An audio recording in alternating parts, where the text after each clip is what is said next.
Mas a ideia central, o termo que foi proposto, sobre instrumentos processuais para discutir conflito de competência. Bom, eu poderia ficar, acho que tem vários pontos para ser discutidos, e 20 minutos é muito pouco, então por isso eu vou fazer apontamentos. Só que como às vezes eu não sou tão sério para levar aquilo que me incumbe, eu vou fazer, ao arrepio do conhecimento prévio da coordenação científica, uma abordagem que vai dividir duas etapas. A primeira etapa, que são os instrumentos processuais, vou fazer pequenas considerações, algumas considerações dentro do prazo, mas eu gostaria de trazer alguns comentários com relação à parte extrajudicial ou pré-processual, exatamente abordando questões de convênios, conselhos e até mesmo um ponto que eu já tenho falado entre os colegas aqui de Minas, uma ideia de, quem sabe, desenvolvermos um Tribunal Administrativo Nacional, exatamente para tentar dirimir o contencioso e também a questão de conflito de competência. Porque aqueles que falaram aqui antes de mim, colocaram, olha, são discussão, a União fala que o tributo A, o município fala que é outro, o Estado fala que é outro, o contribuinte fica naquela situação. Quero pagar o tributo, não sei a quem pagar e como pagar. Então, aí que surge então, surge uma grande insegurança jurídica, razão pela qual eu gostaria de trazer essas abordagens, jogar esse apontamento para a reflexão de todos e, quem sabe, a partir daí e doravante, termos uma discussão. Então, a ideia passa nessa vertente, primeira parte processual, que eu tenho que atender aquilo que me foi colocado, eu sou obediente, mas nem tanto, e a parte extraprocessual, que eu gostaria de trazer esses comentários somente a título de reflexão de todos nós. Bom, começando no início, como eu disse, evidentemente, acho que até pelo público aqui presente, eu não devo trazer alguns conceitos que são elementares do direito tributário, até mesmo porque, considerando aquilo que já foi exposto no dia de ontem, a competência tributária ativa, ela decorre do texto constitucional, e a partir daquele momento em que exerce a competência tributária ativa, ela pode ser privativa, ela pode ser cumulativa, sobre o mesmo fato econômico praticado pelo contribuinte, pode surgir duas ou mais pretensões tributárias. Então, evidentemente, sobretudo quando se fala de imposto sobre o mesmo fato econômico, surge o dever de pagar o imposto, mas qual o imposto a ser pago é que traz dúvidas e traz pretensões distintas e a resistência por parte do contribuinte. Então, evidentemente, quando se fala de litígio, quando se fala de medida judicial, nós temos que primeiramente passar pela parte abstrata, ou seja, um fato econômico novo, o que foi colocado muito bem anteriormente, por exemplo, a tributação das novas tecnologias, então vem para o campo abstrato. No campo abstrato normativa-se. Então vem o Estado e fala, olha, acho que, por exemplo, sobre Spotify, ICMS, por exemplo, e vem o município, não, isso é ISS. Então no campo abstrato já vem a parte de pretensão, e depois disso, até porque quando se fala de lançamento tributário, é uma atividade administrativa plenamente vinculada, com base na legislação vigente, a fiscalização tem que exercer o lançamento, aí em concreto. Então, por essa razão, que evidentemente, que nós temos a primeira parte, que é o controle abstrato da norma, exatamente a partir do texto constitucional em que a competência, o professor Agno ontem trouxe uma exposição muito clara sobre a competência tributária, olha, decorre do texto constitucional, como é que se deve fazer a interpretação. Só que a partir da interpretação, cada um interpreta da forma que, às vezes, sem a seriedade que se necessita, sem uma discussão prévia, que o professor Bernardo disse há pouco. Como que é importante acompanhar o debate legislativo, como é importante levar a sério a discussão antes de se levar para a normatização. Então, se vê, existe um fato econômico novo que pode ser objeto de tributação, então, aquele fato econômico passa a ser objeto de desejo dos fiscos. E aí vem cada município, vem os estados, e começa a tributar entendendo e sustentando, às vezes sem a seriedade necessária, o exercício do poder tributário. E o contribuinte fica naquela situação, sem saber para o que fazer.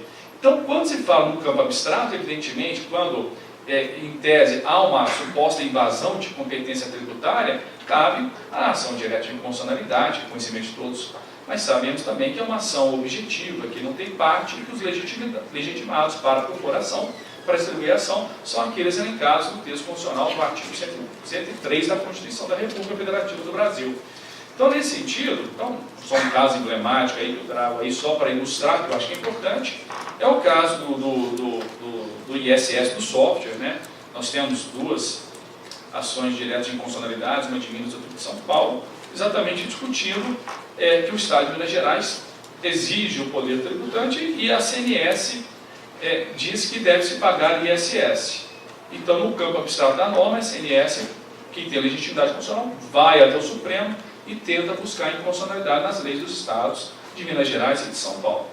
Agora, quando se passa do controle abstrato, no caso concreto, nós temos algumas medidas judiciais. A primeira delas, que se refere à ação de consignação e pagamento. E, evidentemente, as hipóteses do artigo 164 do CTN, eu acho que o principal foco aqui evidentemente, é aquela em que se tem dúvida com relação ao credor, que é a hipótese do artigo 164, inciso 3. E aí, nessa interpretação de quem que vai ter a possibilidade, quem que vai o cabimento dessa medida, ela passa por duas vertentes distintas já decididas pelo STJ. A primeira dela é quando você tem uma dúvida subjetiva, ou seja, quem é o credor. Então, é aquela questão, recolhe ISS para qual município? Do serviço, do estabelecimento, que aí depende do fato econômico tributário. Agora, também tem a possibilidade de uma dúvida com relação a qual imposto pagar. Então, no caso das nossas tecnologias, paga-se ICMS ou ISS. E, evidentemente, quando se tem dúvida de qual imposto a pagar, por conseguinte, também se tem dúvida de quem que é o credor daquela relação jurídica tributária. Então, a ação de consignação e pagamento, ela é aquela medida primeira que vem à mente quando se fala o que pagar e a quem pagar. E às vezes as pessoas, numa visão muito rápida, muito direta, falam o seguinte: olha, não, mas se você tem dúvida de quem pagar, vai lá e deposita, faz a consignação e segue o jogo. Uma visão simplista, porque quando se toma esse tipo de providência, é que surgem algumas consequências. E as consequências, elas passam a ser não só jurídicas, mas também operacionais e econômicas, e que posso apontar da seguinte forma. Primeiro, com o depósito judicial há um caráter dúplice, em quais termos? Primeiro, fez o depósito, fez a consignação, na consignação em pagamento, o que acontece? Aquele valor que foi consignado, o contribuinte não poderá mais levantar. Então ele fica, até o término da discussão judicial, fica indisponível. E por outro lado, aí o caráter dúplice, que passa a ser uma garantia de crédito para aquele que for julgado, aquele que for decidido como credor daquela relação jurídica tributária em caixa. Agora, quais são as outras consequências que se tem? Primeiro, o contribuinte, ele vai ter que fazer um depósito judicial. Por exemplo, na discussão clássica do ISS, onde recolher. Então você tem o quê? Você vai depositar o valor do ISS. Eu me lembro, uma certa vez, só para ilustrar, eu tive que entrar numa medida de consignação, uma consignatória, exatamente pelo fato de uma empresa de Belo Horizonte que fazia um projeto executivo de uma hidrelétrica que está sendo construída entre 3 municípios no Paraná. E os 4 municípios, inclusive Belo Horizonte, cobrando ISS. E aí, todo mundo cobra e nenhum dos municípios leva a sério o direito positivo. Ou seja, o ente federado esquece que ele é o Estado tributário, e que ele tem que levar a confiança ao contribuinte. O mais interessante nas ações de consignação e pagamento, aqueles que militam na área sabem que é interessante, você tem 2 fases. A primeira fase, eu tenho a dúvida. A dúvida é cabível? Então, ok, o contribuinte pode ser valer da consignação e pagamento. Primeiro, ou seja, você tem que ter o interesse de agir e atender esse pressuposto. Ultrapassada essa primeira fase, é interessante o contribuinte analisando como é que é a discussão dos entes federados. É cada um brigando, buscando a arrecadação, sem levar a sério o direito positivo. Um falando, o imposto é meu, o imposto é meu, o imposto é meu, e você, contribuinte, fica observando. Todo mundo quer imposto, mas ninguém conversa. Não é levado a sério para buscar a resposta correta. Então, nesse caso, por exemplo, o que aconteceu? Nós tínhamos a alíquota de 5%, salvo engano, em Belo Horizonte, e tinha de 3% nos outros municípios. Então, qual o valor depositado? Então, deposita os 5%, a empresa pede um valor de caixa, que tem que ficar com 5%, e pode entender que seria 3%. E esse caso foi muito emblemático, porque aí colocou o seguinte: olha, quem levar, quem for o credor, se tiver uma diferença entre o depositado que é devido pela lei, do município devedor, a diferença é levantada pelo contribuinte. E, para surpresa, depois terminou o processo, Bernardo, o que aconteceu? O juiz falou: converte tudo em renda para o município, depois o contribuinte busca a diferença. E nós tivemos diferença de 2%. Sério. Porque aquilo foi uma coisa assim, olha, como assim? Tive que entrar com agravo de instrumento, buscar. Eu lembro muito bem disso. Que é aquele agravo de instrumento que você tem que fazer da noite para o dia. Exatamente para evitar qualquer tipo de conversão. Então, ou seja, qual que é a segurança que nós temos nesse tipo de situação? E agora, Outra situação, principalmente quando você tem dúvida com relação ao imposto. Então, o modus operandi o modus operandi, ele é diferente. A parte das obrigações acessórias é diferente quando você leva em conta o ISS e o ICMS. Como se proceder, como se realizar. Então, evidentemente, isso pode, claro, né, um outro prejuízo que se tem, exatamente porque o ente federado que tem o direito de receber, ele pode ficar um tempo durante o trâmite do processo de consignação e pagamento sem ter acesso àquela arrecadação, e isso pode ter qualquer tipo de impacto negativo na sua gestão pública. Bom, uma outra situação que eu acho que interessante também, concreta, e aí nesse tipo de discussão, um outro caso, eu até estou vendo aqui alguns colegas do escritório, com relação a um cliente que fornece material para o Exército Brasileiro, depois de vencer o certame de licitação, e o contrato, ele volta, a fatura tem que ser para o DF. Só que, por questão operacional, determina-se que se faça a entrega desse material nos batalhões Brasil afora. E aí a fatura vem do DF e deve se entregar no Brasil inteiro, em todos os estados. E interessante para quem recolher, no caso, isso tem uns 4 anos, o ICMS. Lá na fatura, lá onde entrega, o interessante, todo mundo se julga competente. E o contribuinte, mais uma vez, fica assim, para quem recolher o tributo. E aí, nesse caso, eu lembro que eu estava estudando, mas aí tem vários estados que eram um contrato e tinham lá 26 estados, 26 batalhões, Brasil, afora. E aí, como é que faz? Consignação e pagamento, chama todos os estados para consignação e pagamento, e aonde que distribui essa medida judicial? No Supremo Tribunal Federal, porque isso viola o Pacto Federativo, e aí nós vamos verificar que não, a súmula 503 que eu faço menção ali, não cabe esse tipo de ação de consignação e pagamento no Supremo Tribunal Federal. Então a medida tem que ser proposta na primeira instância. E aí vai ter que observar a regra de competência do Código de Processo Civil. O Supremo tem o entendimento de que não deve se confundir entre o conflito subjetivo entre os estados e o conflito federativo. Então, ou seja, joga-se, aquela ideia, né? Os estados vão ter que jogar fora de casa, vão ter que se defender no tribunal, geralmente, do domicílio, né? do proponente da medida judicial.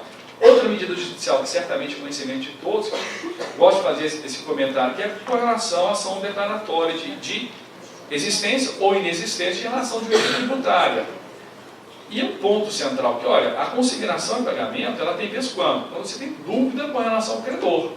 Agora, quando você não tem dúvida quem é o credor, você entende, eu acho que tem que recolher ISS, mas o Estado te cobrar, o ICMS, por exemplo. Então, como é que você vai tomar as providências e ter segurança jurídica, Bernardo? É um ponto que me vem à mente. Então, eu vou distribuir uma ação declaratória que eu devo recolher ISS, mas para fazer norma jurídica interpartes, eu vou ter que chamar o Estado para falar que não tem relação jurídica de ICMS. E aí fazer um litisconsórcio passivo necessário para ter essa discussão, exatamente porque também não adianta entrar só com a medida judicial e falar, olha, eu tenho que pagar o ISS, e depois o Estado vai falar assim, não, eu participei daquele processo, não fez coisa juntar no material. Então, você pode ter uma, ou você entra numa ação declaratória dessa, o julgamento